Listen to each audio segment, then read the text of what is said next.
Are you serious? Are you serious? Earthquakes! That's what we got going on right now, folks. Big time. Earthquakes in where? Connecticut? What? Connecticut? Did you say Connecticut? Yes, 12 earthquakes this week in Connecticut. Oh my. And I've heard some from my several folks out there in Connecticut have sent me emails saying, Pastor, we're getting a little bit concerned over here, especially Rossi in Connecticut. Listen to this. The ground is a shaking and a quaking. The devil's back is breaking again as the eastern Connecticut this morning had a 2.2 magnitude earthquake. You say, that's not that very big, Begley. Why get worried about it? It's Connecticut. And it's very prophetic. Get this. On New Year's Eve, when I had my New Year's Eve broadcast, I brought forth 15 points for the year 2015. The prophetic look. And number one, really the word that I got, number one was this. There will be mighty shakings on the earth and in the heavens and spiritually in the church.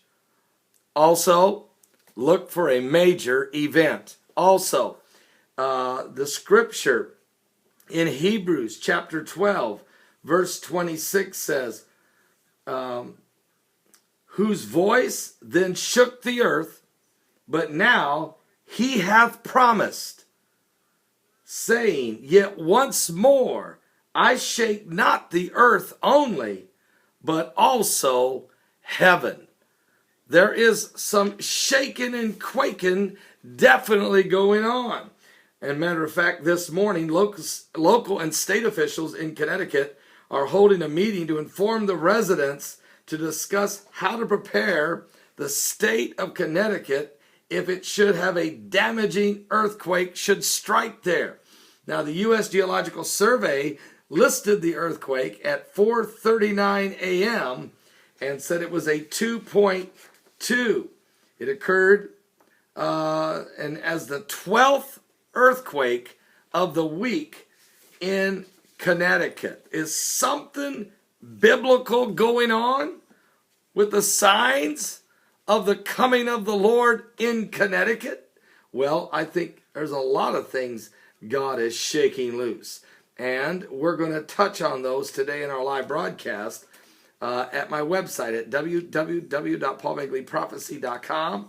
That's www.paulbegleyprophecy.com. Don't forget the other scripture that the Lord gave, which is found in St. Luke's Gospel, verse 25 and 26. It says, and there shall be signs in the sun, and in the moon, and in the stars, and upon the earth distress of nations with perplexity, the sea and the waves roaring, and men's hearts failing them for fear, for looking after those things which are coming upon the earth, for the powers of heaven shall be shaken. What should we do, Pastor? The next verse. And then shall they see the Son of Man coming in a cloud with power and great glory. And when these things begin to come to pass, then look up, lift up your heads, for your redemption draweth nigh. Are you saved? It's time to get saved. We're running out of time. I hope all of you in Connecticut will come and join me this weekend as I'm in New York City. Lord willing, I am preaching Sunday night, January 18, 19, 20, and 21 at the Great Gathering at Harvest Army Church International in the Bronx, New York. Connecticut, you're not that far. You need to come on down. Something's shaking in the land.